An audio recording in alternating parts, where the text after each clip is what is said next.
Aujourd'hui, 10 règles pour avoir du succès. On va pas dire rapidement, mais facilement, tout au moins si vous utilisez quelques-unes de ces règles. Marketing, études de marché, référencement, podcast, réseaux sociaux, monétisation. Le monde de l'entreprise n'est pas un long fleuve tranquille.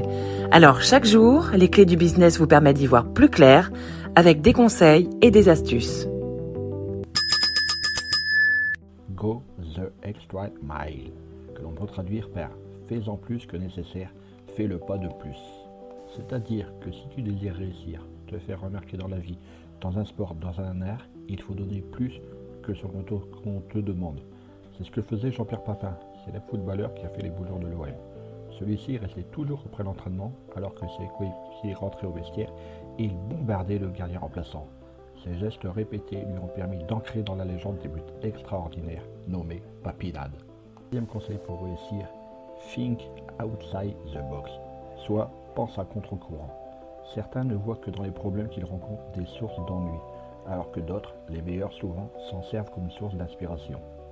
J'ai 2 enfants nés tous 2 prématurément. J'ai su intégrer cela et quand je les vois en difficulté, que ce soit en sport ou à l'école, je me dis qu'ils ont traversé des moments plus pénibles, qu'ils s'en sont sortis et que donc ils ont la force pour s'en sortir encore et toujours. Troisième conseil, inspire-toi de ceux qui ont réussi. Quand j'étais au collège, j'étais mauvais en allemand. Et pourtant, j'ai eu 18 au bac dans cette matière et pareil au BTS. Est-ce que j'ai triché? Non.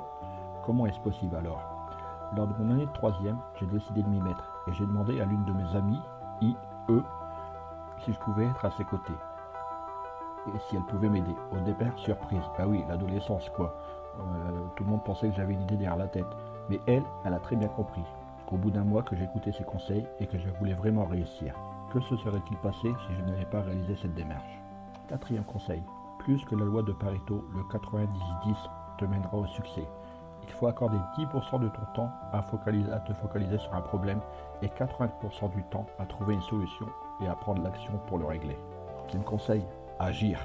La satisfaction ne s'obtient que dans l'action. Il est bon d'avoir des projets, des idées, mais si tu ne fais rien pour les mener à bien, il est clair que tu n'y arriveras pas. Deuxième conseil, reconnais tes succès. Quand je rencontre des entrepreneurs débutants, je suis vraiment surpris par cet élément. Ils ont atteint un succès dans un domaine de leur activité, mais ils font comme si c'était normal.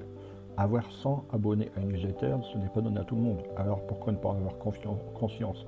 Ainsi, pendant une semaine, note tes succès, tous les succès de la journée. J'ai réussi à me rendre en ville sans accident, j'ai réussi à ne pas prendre la voiture aujourd'hui, j'ai réalisé mon plat préféré. La semaine suivante, écris 100 succès que tu as connus tout au long de ta vie. Réussite d'un examen, du permis de conduire, un but marqué, un match de tennis gagné. L'idée de ces 2 exercices simples est d'apprécier tes talents et de t'en servir comme force. Tes succès passés deviennent alors les fondations de tes succès futurs. 7e conseil, dis-moi qui tu côtoies et je te dirai qui tu es.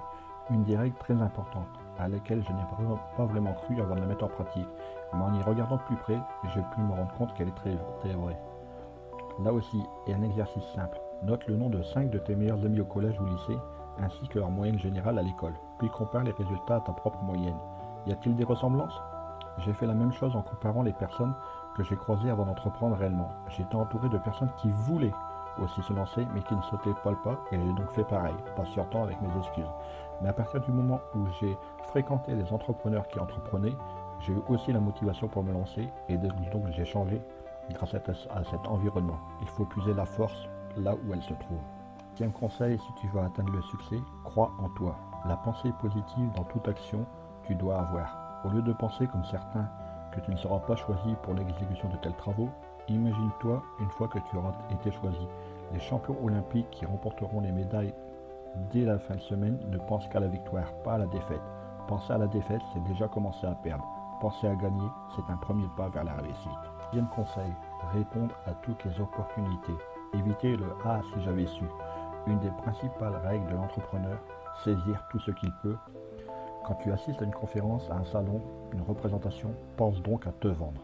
Tu es jeune sans expérience, de quoi as-tu peur? Je connais des personnes qui voulaient créer leur entreprise et qui ne l'ont pas fait car ils se pensaient trop jeunes. Et maintenant, ils sont mariés et c'est la crise. Donc ils n'osent pas parce qu'ils sont trop vieux, alors qu'ils ont tout pour réussir. Mes conseils, écoute les retours, tous les retours. Parfois, les retours font mal, mais il faut faire avec. Quand on me présente un projet et qu'on me demande ce que j'en pense, je dis toujours en préambule que je juge ce que je vois et que si je critique, c'est pour faire avancer le produit. Je ne cherche ni à le dénigrer, ni à démotiver celui qui me le présente. Je connais la difficulté qu'est de créer une entreprise. Ce n'est pas pour mettre des bâtons dans les roues à ceux qui osent.